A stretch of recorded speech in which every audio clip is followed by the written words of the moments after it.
सब ये फिर प्रेमी बन गए धीरे धीरे। हाँ भाई मानना आपके काम का है ये तो चलो संक्षेप तो बता दें, बैठेंगे तो थोड़ा संक्षेप बता दें। मन में बहुत कुछ बता दें, लेकिन जितना समय आप लोगों के पास देखो हमको तो याद करना चाहिए, किताबों से नहीं देखना, सीधी बात पर सब जबान पर हर एक चीज़। इधर के देखो, इधर जो है कैसे कैसे साधना किया, ये जो है साधना संभव है तो कोई लिखा नहीं उसमें उसमें गुस्सा राग राग खूब उसी के बाद की सारी उन्होंने आच्छादित थी। प्रारंभिक साधना अवस्था में संत विशालदेव वहाँ रहकर कठोर साधन तपस्या तब करते थे। एकांत जानकर ही आपने वहाँ निवास चुना था। वहाँ सर बिच्छू तथा और भी जीवों की प्रचुरता थी और दीमक खूब लगती थी, इसलिए निकटस्थ ग्राम के सज्जनों ने बड़े आयतन वाली गुड़ बनाने की एक कढ़ाई को वहीं उलट कर रख दिया और छोटा सा छप्पर भी उसी कढ़ाई पर रख दिया था। संत विशालदेव वहीं रहकर दिन रात तपस्या करने लगे। विशाल जीवन चरित्र में 3 अध्याय 33 संदर्भ 203 पेज 204 शादी लिखा संत। उसके बाद में गुड़ ये लिखा विशाल विशेषांग इंदिरा फसले अल्लाह साहब लिखे थे। ये तो सबके संबंध छाँट छाँट करके हमने जितना आ सकता था, बहुत जगह तो नहीं आ सकता लेकिन थोड़े में ये हमने लिखा है साहित्य तपस्या के विषय में। क्या तपस्या परिपूरी तपोहू में संत विशाल की, आओ दर्श स्पर्श कर लो ये धरती धर्म विशाल की। गुरु विदेश श्रवण कर घर पर जाकर वैरी साल हुई, माया मोह जाल को जबकर चिंतित और बेहाल हुए। हृदय भयो वैराग्य प्रबल सब त्याग जीवन ही ख्याल की। जाय गुफा बनिया में बैठे देखा निकट भीड़ जलती, उत्तर बनिया बाग में आए शांत एकांत निर्जन की। कुछ डाढ़ कण कंटक घाली धर्मोट शोभा ताल की। सुख पिक कोयल और मयूर मधुकर मधुमय गुरुदान करे, शीतल मंद सुगंध संगीत सरसाए गुरुवर ज्ञान धरे। मगन रहे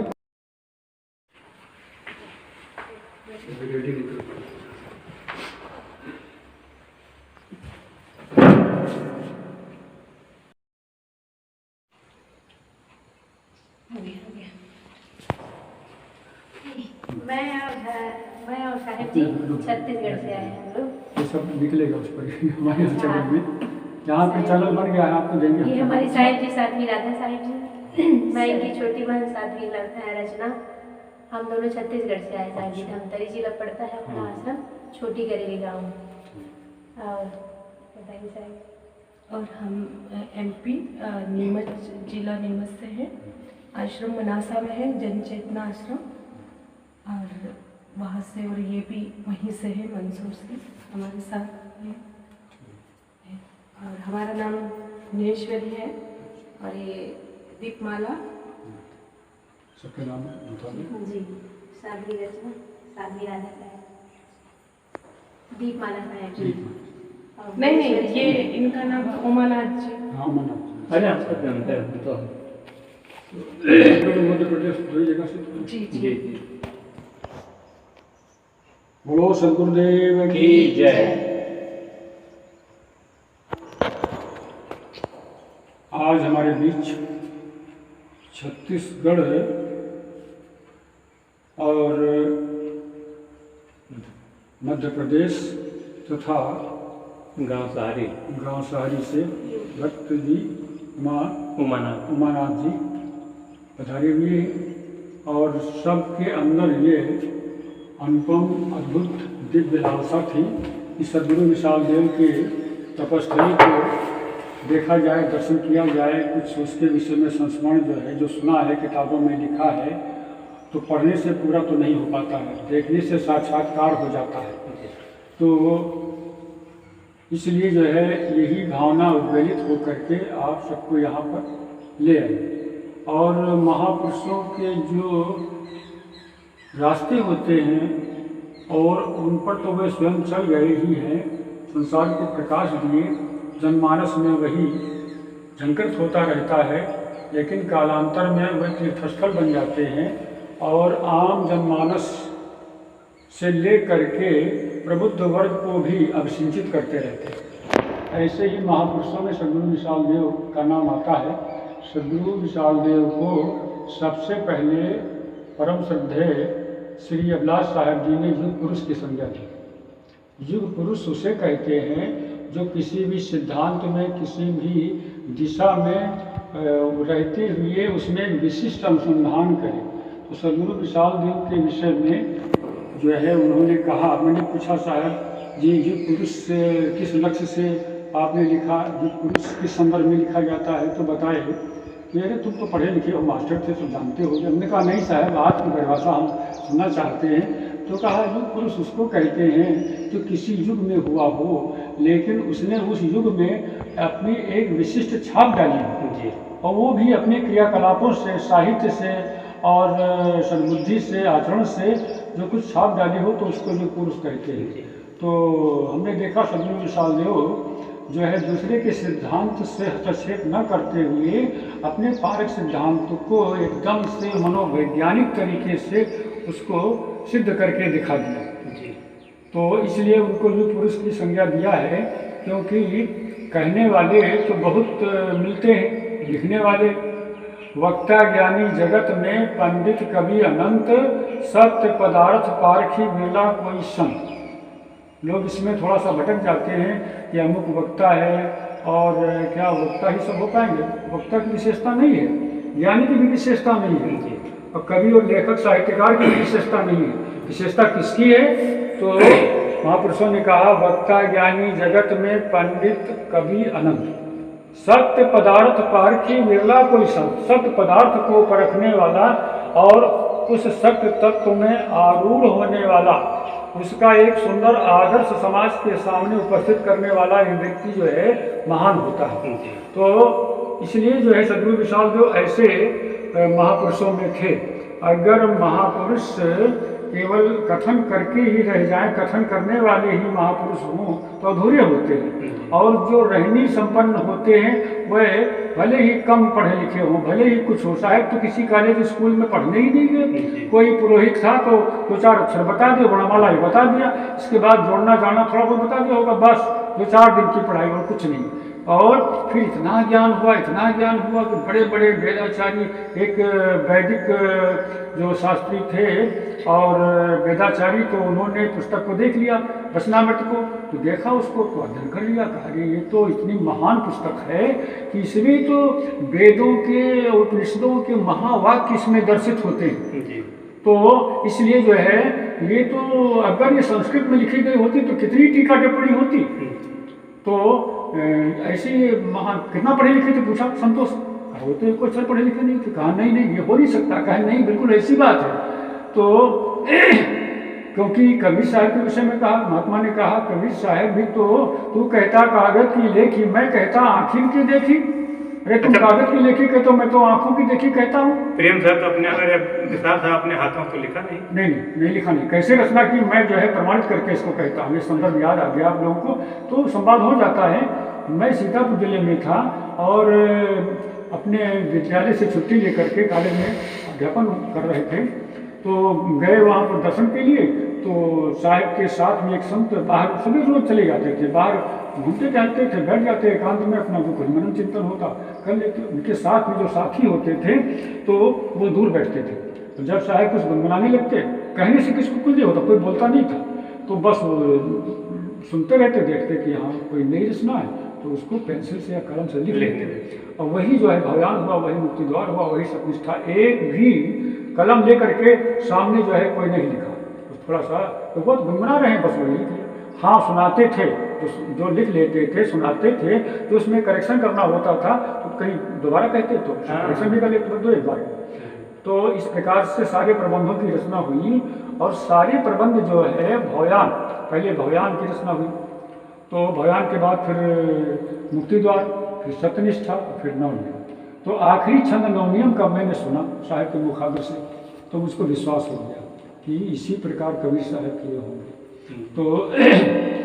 तो विलक्षणवाद पर था, भौतिकवाद पर थे वो जो है, कहाँ विलक्षण गया तुम्हारा जड़ से भिन्न बताओ जी, कहाँ गया संयोग तुम्हारा जड़ से भिन्न दिखाओ जी, सकल कला जड़हीन जो चेतन तय को चीन न पाओ जी, पंच विषय के फंद में परिकय भटक भटक दुख पाओ जी। एक छंद, एक और छंद सुना था, तो अब उसको कहने की आवश्यकता नहीं हो, तो नवनियम में छपा है। तो ये अंतिम रचना मैंने सुना, तो हमने कहा कि देखो, मैंने खुद लिखा उनके विषय में कि आओ आज बताएं तुमको कैसे संत विशाल थे। शायद कहीं सुनी होगी, आओ आज बताएं तुमको कैसे संत विशाल थे, जन जन जिनकी गाथा गाते जैसे उनके हाल थे। तो धेर बेर गंभीर आप थे गुरु कबीर के अनुयायी, दया क्षमा के सागर थे संतोष के सागर, दया क्षमा के आगर थे संतोष के सागर सतन्यायी। भाषाध्या स्वयं मान कल्पना किंचित मात्र न थी काई, बोध शोध के दिव्य दिवाकर थी अद्भुत आभा छाई।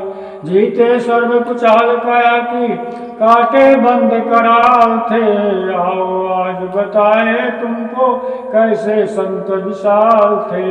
जन जन जिनकी गाथा गाते जैसे उनके हाल थे। साहित्य के विषय में एक संदर्भ देते हैं इसी का। बिना कलम कागज स्याही भया नयान निर्माय दिया, बिना कलम कागज स्याही भया नयान निर्माय दिया। मुक्ति द्वार मुक्ति का द्वारा देखो तो दर्शाए दिया, सतनिष्ठा सदग्रंथ नौ नियम कैसे दिव्य रचाए दिया। और रचा मात्र ही नहीं अपितु उस पर चल कर दिखलाए दिया। अनुभवारा पार पार थे सारा सार मराल थे, आओ आज बताएं तुमको कैसे संत विशाल थे। जन जन जिनकी गाथा गाते जैसे उनके हाल थे। संक्षिप्त लोन परिचय उनका है दे रहे क्योंकि तपोवन पर आए हुए, तो संक्षिप्त जो है पूरा जो है कम समय में गागर में सागर भर। सदगुरु विशाल देव का जन्म ईस्वी सन 1885 में रखे दे जी जी। सदगुरु श्री विशाल देव का जन्म ईस्वी सन 1885 ईस्वी में कार्तिक महीने की पूर्णमासी को ग्राम जफरपुर में हुआ, जो यहाँ से करीब 15 किलोमीटर लगभग जो है इधर उत्तर और पूर्वी कोण पर है। वहाँ भी जयंती होगी वहाँ पर। अच्छा हाँ, जयंती हर साल होती है। तो आश्रम हो बना? आश्रम नहीं है लेकिन स्मारक बना हुआ, विशाल जन्मभूमि स्मारक। आप लोगों ने? हाँ, वहाँ भी हुआ। लोग बहुत कहे तो फिर वहाँ इसके 3 साल बाद वहाँ स्टार्ट हुआ। तो और कार्यक्रम होता है। तो और सदगुरु श्री प्रेम साहब, श्री वासुदेव साहब, श्री निराज साहब और सब ये सब वहाँ पर उद्घाटन के लिए पहुँचे। सदगुरु श्री राम सूरत साहब भी वहाँ पहुँचे कार्यक्रम में जो है। तो सन 1885 में कार्तिक महीने की पूर्णमासी को उनका जन्म हुआ। माताजी का नाम श्रीमती सुमत देवी था, पिताजी का नाम सीताराम वर्मा था। और जमींदारी उसमें प्रथा थी। सन 1885 में जमींदारी जमाना था। अंग्रेज लोग शासन करते थे भारत पर, और वह यहाँ डायरेक्ट नहीं करते थे, इनडायरेक्ट करते थे। यहाँ के राजाओं महाराजाओं को अपने अंडर में रख करके उनके नीचे जमींदारों को रखते थे। वह इनसे टैक्स लेते थे, वह जनता से लेते थे। तो ये जमींदारों का आतंक था, वही सीधे शासन वही करते थे। कोई उनकी बिना अनुमति के खूंटा तक नहीं गाड़ सकता। तो इसलिए जो है जमींदारों से कुछ साहब जी के पिताजी को जगह जमीन को लेकर के कोई बात हो गई, तो अनबन हो गई। उनको जमींदार कहना नहीं माने, तो इसलिए वो उल्टा कर दिए, जमीन सब बेदखल कर दिया, मतलब छीन ली लिखित रूप से। उनके हाथ में कलम में कागज, तो छीन लिया, तो कोई जमीन रह नहीं गई। जिस समय ये हुआ घटना हुई, उस समय साहब का उसी पीरियड में जन्म हुआ। इसलिए बच्चे का नाम जो है उनके माता पिता ने रखा बैरी साल। बैरी साल, बैरी माने दुश्मन, साल माने वर्ष। या दूसरा अर्थ लगाओ तो बैरी माने जो है दुश्मन होता, साल माने दुख देना, सालना, साल दिया उसके हृदय को साल दिया। तो इसलिए उनका नाम बैरी साल रखा। इस विपदा में जन्म हुआ बच्चे का। और शिष्य रूप में वहाँ पर जब जमीन रह नहीं गई, तो जो है साहब जी के पिताजी यहाँ ले आए। यहाँ सरिया में कोई रिलेशन था, ये हम नहीं पूछ पाए किसी से, लेकिन साहित्य में कहीं लिखा भी नहीं। तो यहाँ पर ले आए, पाले पोसे गए, यहीं पर बड़े हुए, कुल जीवन यहीं पर बीता। तो बड़े हो गए, 17-18 साल की अवस्था हुई, केवल जन्म वहाँ हुआ। हाँ, केवल जन्म हुआ। और इसके बाद जो है जब 17-18 साल के हो गए, तो श्री रघुवर साहब कबीरपंथी पारखी संत थे, वह आया जा करते थे मजगवाल सरिया। वह कहीं उपदेश दे रहे थे सरिया में बैठ करके, और वो साहब के भाई ने कहा तुम भी सुन लो। प्रयाग नाम था साहब। तो सुनने लगे, तो बस उनके दिमाग जो है बदल गया, तुरंत संस्कार सब जागृत हो गए। जैसे राख के ऊपर, जैसे अग्नि के ऊपर, अंगारे के ऊपर राख पड़ जाती है ना, तो जब जैसे हटाते हैं उसको फूकते हैं, बस ऐसे प्रदीप्त हो जाती है। ऐसे साहब के ज्ञान प्रदीप जन्म जन्मांतर का था ही, उदय हो गया। तो बस तुरंत जो है गुफा भाग चले गए, गुफा बाग वहाँ पास में थी, अब तो एक पेड़ रह गए। अच्छा। अब वहाँ नज़दीक होने से, गुम्फित होने से दिन को अंधेरा रहता था, वहाँ आसपास के लोग आ जाते दिशा मैदान के लिए, तो छोड़ दिया उस बाग को। यहाँ चले आए, यहाँ देखा अच्छी बात है, दूर है गांव से, कहीं चना चुराना सतुआ कहीं कोई ले आता, एक फूल पत्ती खा पी लेते, घोर जंगल था। तो यहीं पर साधना करने लगे, फिर अनुभव हुआ उनको, तो यहीं पर फिर जो है सदगुरु श्री प्रेम साहब भी शरण में लगाए गए। यहीं पर वो लंबी कहानी हो, तो कहते कहते दिन बीत अच्छा, गए। कुछ समय तक का भोजन भी नहीं किया? हाँ, बहुत कहीं कहीं मिल गया तो मिल गया, नहीं कोई ले आया तो ले आया, चना चुराना सतुआ या ऐसे भी रह जाते थे, वो तो पूरा सब लिखा तो लिखा है बाकी। हाँ, नीम की पत्ती, हाँ, तो नीम की पत्ती खा लेते, कहीं जो है और कोई पत्ती खा लेते, जंगल था ही। तो इस प्रकार साधना करके जो है, तो यही जो है इसी का रूपक जो है यहाँ पर जो है ये कढ़ाई बनाई गई, स्मारक बनाया गया। जगी, पहले तो वहाँ के विषय में 2 लाइन सुना लेते हैं कि जगी जहाँ से ज्योत वहाँ ही विकट अंधेरा, आश्रय जिसने दिया उसी के घर नहीं डेरा, मार्ग प्रदर्शक जो उसका पथ गड़बड़, जनमानस को इसीलिए हमने है तेरा। तो जगी जहाँ से ज्योत जगत में गई चमक है, और जगी जहाँ से ज्योत जगत में गई चमक है, और कुछ है ज्ञान ध्यान अनुभव का जो है जहाँ से स्रोत फूटा, वो विशाल जन्मभूमि स्मारक है। यहाँ के विषय में जो है कि ज्ञान ध्यान अनुभव उद्भाषक उद्धारक है, और प्रेम नेम का है प्रतीक पावन मन भावन, संत विशाल साधना का ये स्मारक है। तो सदगुरु श्री प्रेम साहब ने उनके विषय में जो कुछ हो सका वो जीते जी लिखा, और उनके शरीरांत के बाद विशाल वृत्तांत लिखा। विशाल वृत्तांत में तो कॉपीराइट करने में तो हम साथ में थे, और कहते अच्छा उठा रहा तुम भी बताओ, तुम तो भी साथ में रहे हो, क्या क्या प्रसंग कैसे कैसे करते हैं, ये सब जितना जो कुछ लिखित में आ गया वो आ गया। तो इस प्रकार से ये जो है तपोभूमि जो है सुनी थी, लोगों ने आग्रह किया, हम यहाँ भ्रमण करने आया करते थे, आते जाते थे सब साहब के साथ में, छोटे साहब के साथ में। तो यहीं पर जो है भक्तों ने कहा साहब यहाँ दीपक तले अंधेरा है, तो हमने कहा भाई हम क्या करें, तो कहा नहीं आप जो है रुक जाइए, थोड़ा समय दे दीजिए, तो यहाँ पर हो जाएगा। तो हम कैसे विश्वास हुआ, तो फिर धीरे धीरे जगह का चयन हुआ, गाँव वाली जगह का, और फिर जो है यहाँ ये तो जगह थी और वो भी घर था, तो दोनों जगह जो है शिलान्यास होकर के सन 91 में शिलान्यास हो गया। और फिर छोटी मोटी जयंती सोचा, फिर बहुत भारी हो गई। फिर जो है दूसरे भंडारे में श्री अभिलाष साहब भी परसों लॉन्च हुआ है, साहब का जो है श्री अभिलाष साहब का जो है वो जो है पूरा जो है फुटेज लॉन्च हुआ है, यूट्यूब पर लॉन्च कर दिया है। क्योंकि अब पुराना हम कभी कुछ नहीं किया यूट्यूब पर, लेकिन जनमानस का हुआ कि सब ये रखा क्या सड़ जाएगा, कुछ हो जाएगा, जनता के लाभ में तो आए। तो इसलिए जो है उनका धीरे धीरे जो कुछ हुआ है कार्यक्रम इसके विषय में, हाँ, पर्यटन स्थल कबीर विशाल कल्याणपुर, याद कर लो सब लोग जो है। संत रूप भुआल हो सादर समर्पित प्रेम ये है पुस्तकम जयमाल हो। हे सद्गुरु मुझ में नहीं कुछ आपका सब ज्ञान है, हे सद्गुरु मुझ में नहीं कुछ आपका सब ज्ञान है, आपको हम अर्पते हैं क्या मेरा एहसान है। गुरु पद परख पद संत पद बोधक विशाल कबीर पद। अंतिम वाक्य है सदगुरु श्री प्रेम साहब के, सबको समेट करके। ये तो प्रार्थना है ही, लेकिन एक अंतिम है वो उसमें जो है बयान के उसमें लिखा है शुरू में कि गुरु पद परख पद संत पद बोधक विशाल कबीर पद, सब दोष भेद दुराव तज जन प्रेम मन ठहराइए। सब दोष भेद दुराव तज जन प्रेम मन ठहराइए। ये सदगुरु श्री प्रेम साहब के वाक्य हैं। हमारा उद्देश्य ये है, आखिर में क्या उद्देश्य है संक्षेप में, गुरु कबीर के ज्ञान का फैला रहे उजियारा, गुरु कबीर के ज्ञान का फैला रहे उजियारा, आने नहीं पाए विशाल मग में अंधियारा।